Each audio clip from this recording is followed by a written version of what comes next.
ಹೊಳಲ್ಕೆರೆ ತಾಲೂಕು ಲೋಕದೊಳಲು ಶ್ರೀ ದೊಡ್ಡಟಿ ರಂಗನಾಥ ಸ್ವಾಮಿ ರಥೋತ್ಸವ 17 ದಿನಗಳ ಕಾಲ ನಡೆಯುವ ಜಾತ್ರಾ ಮಹೋತ್ಸವ ಪ್ರತಿ ವರ್ಷದ ಹುಣ್ಣಿಮೆಯದಂದು ನಡೆಯಲಿರುವ ಸಾವಿರಾರು ಭಕ್ತಾದಿಗಳು ಹಾಗೂ ಈ ರಥೋತ್ಸವದಲ್ಲಿ ಪಾಲ್ಗೊಂಡಿದ್ದು ಪವಾಡ ಪುರುಷ ಹಿಂದೆ ಹೆಸರುವಾಸಿಯಾಗಿರುವಂತಹ ಶ್ರೀ ರಂಗನಾಥ ಸ್ವಾಮಿಯ ಪವಾಡಗಳು ಸಂತಾನ ಭಾಗ್ಯ, ಮದುವೆಯಾಗದಿದ್ದವರಿಗೆ ಮದುವೆಯ ಭಾಗ್ಯ, ತಮ್ಮ ಜಮೀನಿನಲ್ಲಿ ಬೋರ್ವೆಲ್ ಕೊರೆಸುವಾಗ ಬೆಟ್ಟದ ಮೇಲಿರುವಂತಹ ರಂಗನಾಥ ಸ್ವಾಮಿಯ ಅಪ್ಪಣೆಯನ್ನ ಪಡೆದುಕೊಂಡು ಬೋರ್ವೆಲ್ ಕೊರೆಸಿದಾಗ ನೀರು ಕಂಡಿರುವುದು, ಇನ್ನು ಅನೇಕ ಪವಾಡಗಳು ನಡೆಯುತ್ತಿದ್ದು ಸಾವಿರಾರು ಭಕ್ತಾದಿಗಳು ಜಾತ್ರೆಗೆ ಆಗಮಿಸುತ್ತಿದ್ದು ಬಂದಂತ ಭಕ್ತಾದಿಗಳಿಗೆ ಅನ್ನ ಸಂತರ್ಪಣೆ ನಡೆಸಲಾಯಿತು.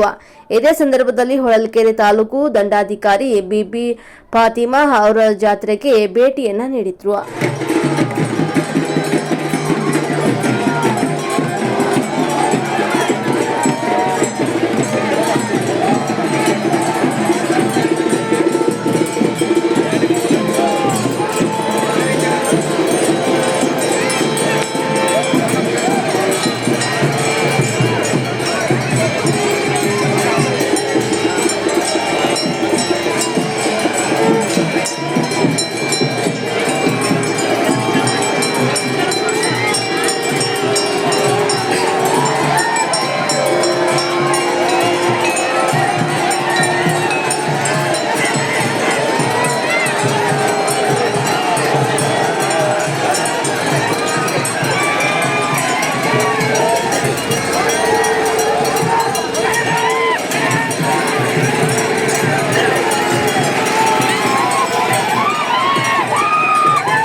ಖಜಾನ್ಸಿಯಾಗಿದ್ದೇನೆ. ಶ್ರೀ ದೊಡ್ಡೋಟ ರಂಗನಾಥ ಸ್ವಾಮಿ ಸೇವಾ ಟ್ರಸ್ಟ್ನಲ್ಲಿ ಸುಮಾರು 4 ವರ್ಷದಿಂದ ನಾವು ಸೇವಾ ಟ್ರಸ್ಟಲ್ಲಿ ಮಾಡಿದ್ದೀವಿ. ಇಲ್ಲಿ ಪ್ರತಿ ವರ್ಷ ಏನು ಯುಗಾದಿ ಅಮಾವಾಸ್ಯೆ ನೆಕ್ಸ್ಟ್ ಹುಣ್ಣಿಮೆಯಲ್ಲಿ ಪ್ರತಿ ವರ್ಷ ಹುಣ್ಣಿಮೆಯಲ್ಲಿ ಈ ಒಂದು ರಥೋತ್ಸವ ಜರುತ್ತೆ. ಅದು ಯಾವುದೇ ತಾರೀಕಾಗಿರುತ್ತೆ ಆ ಹುಣ್ಣಿಮೆಯಲ್ಲಿ ಈ ರಥೋತ್ಸವ ನಡೀತದೆ. ಇಲ್ಲಿ ಸುಮಾರು ಲಕ್ಷಾಂತರ ಭಕ್ತಾದಿಗಳು ಈ ಒಂದು ದೇವಸ್ಥಾನಕ್ಕೆ ಎಲ್ಲ ಜಿಲ್ಲಾದ್ಯಂತ ಭಕ್ತಾದಿಗಳಿದ್ದಾರೆ.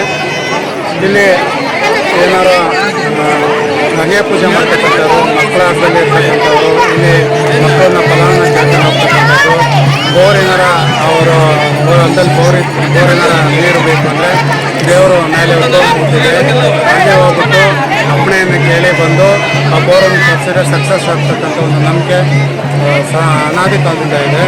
ಮತ್ತು ಯಾವುದೇ ಒಂದು ನಮ್ಮ ಈ ಒಂದು ಒಡನಾಡಿನಲ್ಲಿ ಭಕ್ತರಲ್ಲಿ ಒಂದು ಸಣ್ಣ ಕರು ಆಗ್ತಂದರೆ, ಹಸು ಕರು ಆಗ್ತಂದರೆ ಪ್ರಥಮ ಹಾಲನ್ನು ಸಹ ನಮ್ಮ ದೇವಸ್ಥಾನಕ್ಕೆ ತಂದು ಕೊಡ್ತಾರೆ. ಅದಕ್ಕೆ ನಮ್ಮ ದೇವಸ್ಥಾನಕ್ಕೆ ಆಲೋಕ್ಲಿ ರಂಗಯ್ಯ ಅಂತೇಳಿ ನಮ್ಮ ದೇವರಿಗೆ ಕರೀತಾರೆ. ಇಲ್ಲಿ ಸುಮಾರು ಸಾವಿರಾರು ಜನಸಂಖ್ಯೆಯಲ್ಲಿ ಭಕ್ತರು ಈ ಒಂದು ಜಾತ್ರೆ ಬರ್ತಾರೆ. ಇಲ್ಲಿ ಅನ್ನ ಸಂತರ್ಪಣೆಯನ್ನು ಸಹ ನಾವು ವ್ಯವಸ್ಥೆಯನ್ನು ಪ್ರತಿ ವರ್ಷ ಮಾಡ್ತೀವಿ. ಈ ಅನ್ನ ಸಂತರ್ಪಣೆಗೂ ಸಹ ಅನೇಕ ರಾಜ್ಯಾದ್ಯಂತ ಭಕ್ತಾದಿಗಳು ಧನ ಸಹಾಯವನ್ನು ಮಾಡ್ತಾ ಇದ್ದಾರೆ. ಆ ಧನ ಸಹಾಯದಿಂದ ಅವರಿಗೆ ಉತ್ತಮವಾದಂಥ ಒಂದು ಪ್ರಸಾದ ವಿನಿಯೋಗ, ಕುಡಿಯೋ ನೀರಿನ ವ್ಯವಸ್ಥೆಯನ್ನು ಸಹ ನಾವು ಮಾಡ್ತೀವಿ. ಸುಮಾರು 16/4/2024 ಹಿಡಿದು 26/2/2024 ಸಹ ಈ ಒಂದು ರಥೋತ್ಸವ ನಡೀತಾ ಇರುತ್ತೆ. ಈ ರಥೋತ್ಸವದಲ್ಲಿ ಸುಮಾರು ಅನೇಕ ನಮ್ಮ ರಾಜ್ಯಾದ್ಯಂತ ಭಕ್ತರು ಭಾಗವಹಿಸ್ತಾರೆ. ಇಷ್ಟೇ ನಾನು ಈ ಒಂದು ಜಾತ್ರೆ ಬಗ್ಗೆ ಧನ್ಯವಾದಗಳು.